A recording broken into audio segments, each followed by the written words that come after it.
शुभ सकाळ श्री स्वामी समर्थ. तर आज होता सोमवार, त्याच्यामुळे सकाळी उठल्यानंतर सर्वात पहिली फ्रेश झाली आणि देवपूजा केली. त्याच्यानंतर गॅलरीमध्ये आलेली झाडांना पाणी घालायला, तेव्हा माझ्या लक्षात आलं की त्या दिवशी आपण जे झाड लावलेलं होतं त्यातल्या बऱ्यापैकी फांद्यांना तर कळ्या आलेल्या होत्या आणि 2च दिवस झाले झाड लावून आणि खूप छान कळ्या आलेल्या आहेत. ते बघून मस्त वाटते, त्याच्यामुळेच मी तुम्हाला दाखवण्यासाठी व्हिडिओ काढलेला आहे. आणि आता 2-3 दिवसामध्ये फुलं पण येतील, तेव्हा पण मी व्हिडिओ काढेल तुम्हाला दाखवण्यासाठी.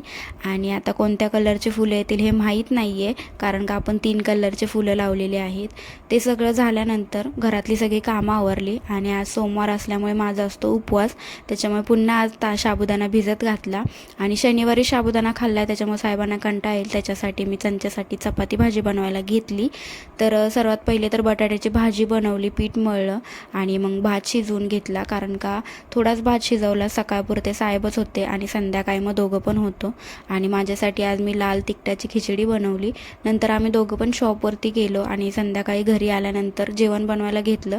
तर मी आज मुगाच्या डाळीची आमटी बनवलेली जेवणात आणि चपाती भात.